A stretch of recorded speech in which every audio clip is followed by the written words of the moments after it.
Hello everybody, how you all. उम्मीद करते हैं आप सब लोग बहुत अच्छे होंगे और बहुत पॉजिटिव रिजल्ट्स के साथ। जिन बच्चों ने भी प्री क्रैक कर लिया है, first of all congratulations to everybody. जिन्होंने नहीं भी किया है मैं उनको भी कॉन्ग्रेचुलेट करूँगी। क्यों? क्योंकि आप में वो करेज था that you have studied, you have prepared. कोई बात नहीं, एक एग्ज़ाम पास नहीं हुआ, कोई बात नहीं। अभी हमारे पास नंबर ऑफ़ एग्ज़ाम्स है, हमारे पास number of list of exams हैं जिसमें हम अपीयर होंगे। हम अपनी प्रिपरेशन को सिर्फ एक एग्ज़ाम में फ़ेल करने के बाद नहीं रोकेंगे, हम उसको कंटिन्यू करेंगे, हम उसको कंटिन्यू रखेंगे और दूसरे एग्ज़ाम में ट्राई करेंगे। क्यों? क्योंकि ये एग्ज़ाम आपकी नॉलेज का टेस्ट सेकेंडरी लेता है। Primarily this exam is meant to test your patience, your level of anxiety, your level of management, sitting in examination and facing the screen.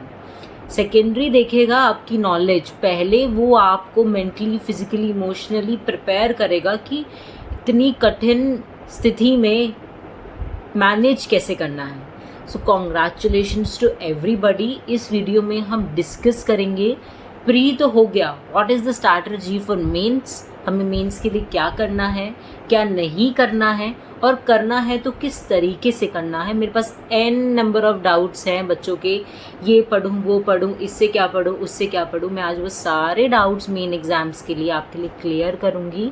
So let's get started. सबसे पहले mains के लिए आपको क्या करना है, जिन भी बच्चों ने प्री क्रैक कर लिया है ये उन लोगों के लिए है स्पेशली। नॉर्सेट 10 का plan I will be going to shoot after this video for you people. पहले हम मेंस के ऊपर फोकस करते हैं। जिन बच्चों ने प्री क्रैक कर लिया है, मेंस की स्ट्रैटेजी ये है कि प्री देने के बाद आपको ऐसा लगा होगा पेपर देने के बाद कि माइट भी कुछ टॉपिक्स थे जो आप प्री के टाइम सुपरफिशियल पढ़ के गए हों, कुछ टॉपिक्स थे जो आपने छोड़ दिए हों, कुछ टॉपिक्स ऐसे आए होंगे पेपर में जिनको आपको लग रहा हो यार एक बार और रिवाइज कर लेता तो शायद मेरा थॉट प्रोसेस और क्लियर हो जाता उन टॉपिक्स के बारे में। और वो टॉपिक्स हर इंडिविजुअल के अपने ओन टॉपिक्स होंगे। मैं बोलूँ मेरी कम्युनिटी वीक है और वो तो है ही वीक, बट आपके लिए क्या पता कम्युनिटी आपका बहुत स्ट्रॉन्गेस्ट सब्जेक्ट हो। तो हर स्टूडेंट एनालाइज करो कि मेरे को ऐसा कौन सा टॉपिक है जो प्री के टाइम या तो मैं छोड़ के गया था, या फिर मैंने थोड़ा सुपरफिशियल पढ़ा, या फिर पेपर देने के बाद मुझे लगा यार मुझे इस टॉपिक की रिवीजन करनी दोबारा नेसेसरी है। Try to rule out those topic and start revising those topic from your notes. अपनी नोट्स से पहले उन्हीं टॉपिक की रिवीजन करनी है जिन टॉपिक्स में आपको सबसे ज़्यादा डाउट था। क्योंकि एक बात याद रखना बच्चे, जिन टॉपिक्स को हम थोड़ा डाउटफुली रखते हैं और उसका क्वेश्चन सामने आता है ना, जितना हमारा वो डाउट क्लियर होगा ना, उससे भी ज़्यादा अगर वो क्वेश्चन हम अप्लाई करने बैठेंगे तो हम गलत करके आते हैं उस क्वेश्चन को। क्यों? क्योंकि हमारे अंदर उस टॉपिक को लेकर डर है कि यार ये मैंने अच्छे से नहीं पढ़ा। मैं नहीं चाहती मेरा कोई भी बच्चा बैठे पेपर में और वो ये सोचे कि अरे यार एक बार और रिवाइज कर लेता तो शायद मेरा ये टॉपिक जो था वो और पक्का हो जाता और ये क्वेश्चन मेरा होता। वो नहीं करना है एंड मोमेंट के लिए। Try to rule out, try to analyse और उस टॉपिक को तुरंत के तुरंत रिवाइज करो, याद करो, ख़त्म करो एंड उसके जितने भी क्वेश्चंस हैं वो सब करो। अब हम आते हैं second topic, that is questions. Questions कैसे करने हैं और कहाँ कहाँ से करने हैं। क्वेश्चंस आपको दोबारा टारगेट से करने हैं। क्या हमें सारे क्वेश्चंस करने हैं? नहीं, हमें वही क्वेश्चंस रिवाइज करने हैं जो हमेशा करते टाइम गलत होते थे। जो सही होता है ना बच्चे, वो ऑलमोस्ट 99% हमेशा आपका क्वेश्चन सही ही होता है, बट जो गलत होता है ना वो 100% नेक्स्ट टाइम भी अटेम्प्ट करते हैं तो हम गलत ही करते हैं। And I think this is a theory that is applied to every aspirant those who are preparing, कि जो एक बार में सही हो गया वो तो हो गया, बट जो गलत हुआ वो रिपीटेडली गलत होता है और कहीं ना कहीं हमने उसको मार्क करा होता है कि यार ये मेरा क्वेश्चन गलत होता है। This is the time to revise those questions again. आप टारगेट से भी करो, आप NCLEX, those who are focusing on NCLEX questions and theories, बहुत अच्छा है उन बच्चों के लिए। बट अब मैं लास्ट मोमेंट पे आपको ये तो नहीं बोल सकती कि आप अभी थ्योरी उठाओ एनक्लेक्स की, बट आप जो क्वेश्चंस कर रहे हो एनक्लेक्स के, very very important rule, you have to read the rationales of those questions. जो भी आप क्वेश्चन कर रहे हो उस रैशनल में से क्वेश्चंस आपको मेंस में मिलेंगे ही मिलेंगे, कहीं ना कहीं वो टकराएंगे ज़रूर आपसे मेंस में। तो प्लीज़ उन रैशनल्स को पढ़ो। And next thing is very important कि टारगेट कर ली, एनक्लेक्स कर ली, दोज आर गोइंग फॉर हमारा Mosby, that is also very good जो बच्चे मॉसबी कर रहे हैं। बट मैं मॉसबी में कहूँगी कि आप सारे टॉपिक से बेहतर है आप उनमें से मेन सब्जेक्ट्स के क्वेश्चंस कर लो, क्योंकि वही मेन की जो रैशनल्स हैं वही same rule applied, rationales are very important for those also. उसके बाद हम नेक्स्ट टॉपिक पे आते हैं test, very important, this is for everybody, हर बच्चे के लिए है ये। जो आप टेस्ट करोगे वो आपका सेम टेस्ट 160 मार्क्स का होना चाहिए जैसे हमारा मेंस आएगा, उस टेस्ट का सेम पैटर्न होना चाहिए जैसे हमारा मेंस का पैटर्न आएगा, 40 क्वेश्चन पर सेशन। आपको वो टेस्ट मॉर्निंग में उठते ही फ्रेश माइंड से लगाना है। Why I am focusing morning में उठते ही, आपका दिमाग उसी तरीके से ट्रेन होगा क्योंकि एग्ज़ाम भी मेंस का मॉर्निंग के टाइमिंग में ही होता है। इवनिंग शिफ्ट में रेयर टू रेयरेस्ट चांसेस और होगा भी नहीं, मॉर्निंग में ही होता है एग्जाम। तो I want you people to strike those questions कि आप अपना दिमाग उन पर एक सेशन में 40 क्वेश्चन हैं, 40 बहुत बड़ा नंबर होता है, 40 क्वेश्चंस, तो उस एक सेशन में आपका दिमाग ये ना हो कि एक सेशन में चल गया दूसरे सेशन में जाके ठप हो जाए, नहीं। बैठो, अपनी स्टडी टेबल पे बैठो, जहाँ बैठते हो वहाँ बैठो, जिधर कंफर्टेबल हो वैसे बैठो, but strictly I will follow कि आप किसी चेयर पे बैठ के ही कैसे भी अपना टेस्ट दो, आप अपने लैपटॉप पे दे रहे हो, फ़ोन पे दे रहे हो, वो कोई प्रॉब्लम नहीं है, बट उस टेस्ट को इतनी सीरियसनेस के साथ देना है कि मैं मेंस में ही बैठा हूँ, ये मेरी मेंस की स्क्रीन है और यही मेरा पेपर है। उस पेपर को उतनी ही सीरियसनेस के साथ अपनी बुक्स को बिल्कुल दूर रखकर विदाउट एनी चीटिंग ऑनेस्टी के साथ देना है। क्यों, एक बात याद रखना, ये मैंने देखा है, ये मैंने एनालाइज किया है अपने आप से भी और दूसरों से भी, कि जो आपका स्कोर अभी लास्ट मोमेंट पे आपके टेस्ट में आएगा ना कहीं मिलता जुलता पैरेलल स्कोर आपके मेंस में आएगा। मार्क माय वर्ड्स, ऐसा होता है। इसीलिए बोल रही हूँ उन टेस्ट को इतनी ही सीरियसनेस के साथ देना। And second and very important point, जिन बच्चों का प्री में बच्चों को लग रहा है कि मेरे 25 नेगेटिव हो गए, मेरे 30 नेगेटिव हो गए, this is the time to rule out those questions कि अब मुझे अपना नेगेटिव कम कैसे करना है, और वो टेस्ट के दौरान और टेस्ट देते देते ही होगा। आप टेस्ट दोगे, आप एक क्वेश्चन पे चांस लोगे, फिर आप दूसरी टेक्निक लगाओगे, फिर आप कुछ और स्ट्राइक करोगे, दोबारा क्वेश्चन रीड करोगे जिससे आपको समझ में आएगा, उससे आपका क्या होगा, नेगेटिव कम होगा। सेकंड चीज़ नेगेटिव कम करने की, आपकी थ्योरी इतनी स्ट्रांग हो कि आप उस थ्योरी को क्वेश्चन में अप्लाई करो।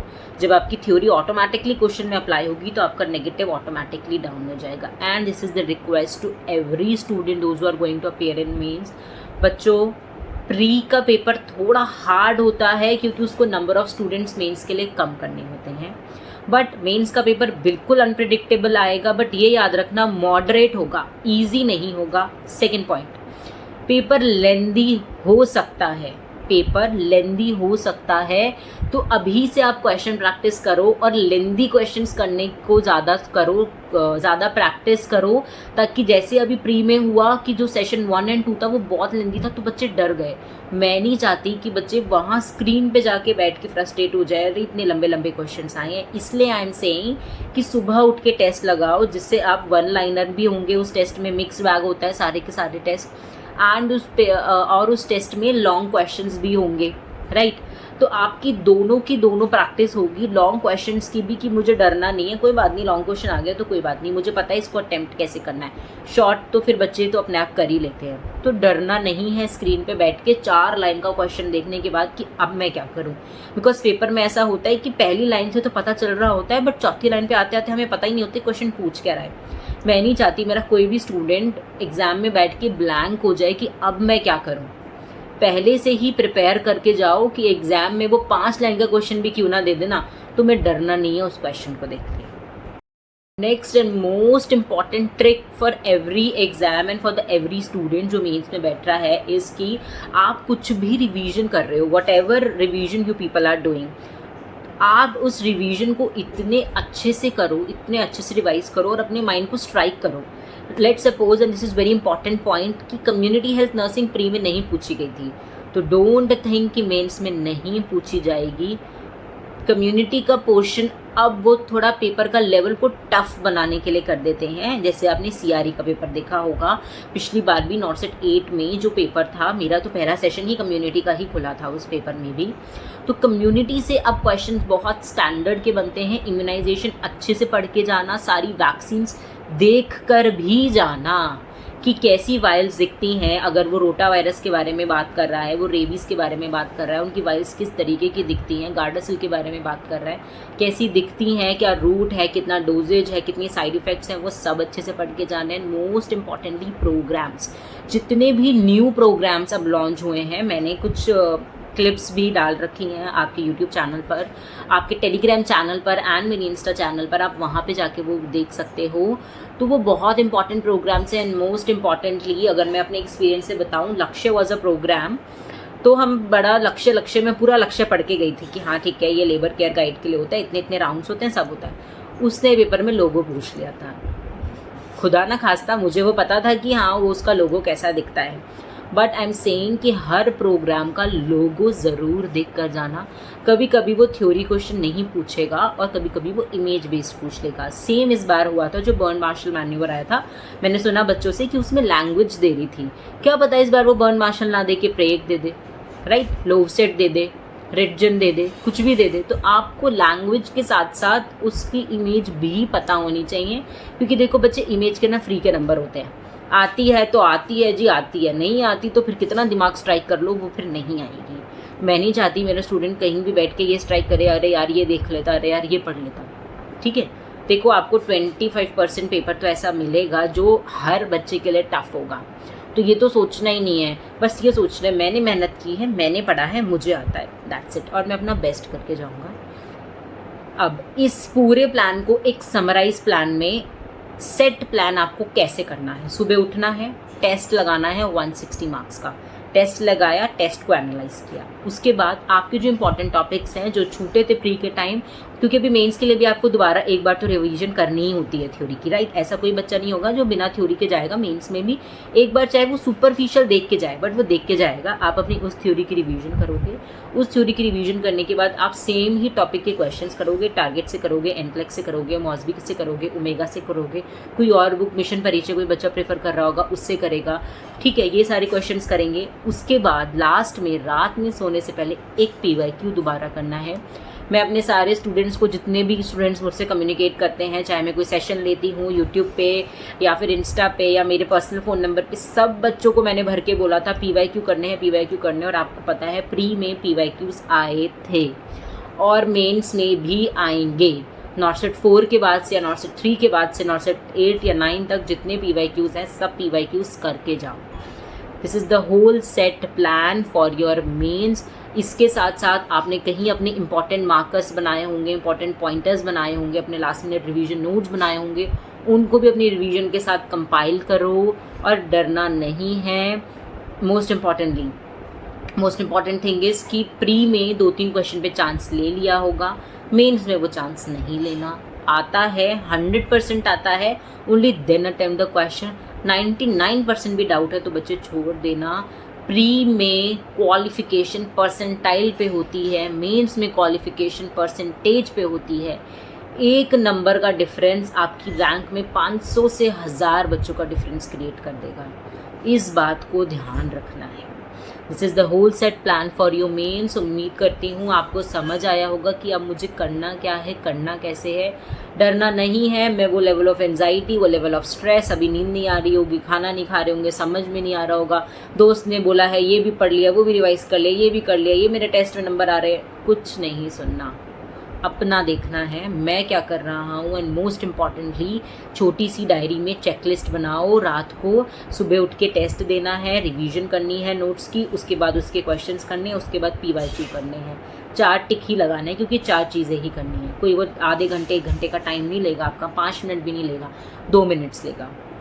उसमें टिक लगाओ। चेकलिस्ट में बहुत सारा टाइम नहीं लगेगा। ये चेकलिस्ट आपको डेली और काम करने के लिए मोटिवेट करेगी कि आज मैंने ये सारी चीज़ें वाइंड अप कर दी हैं, कल भी उठ के मुझे अपना प्लान ऐसे ही करना है।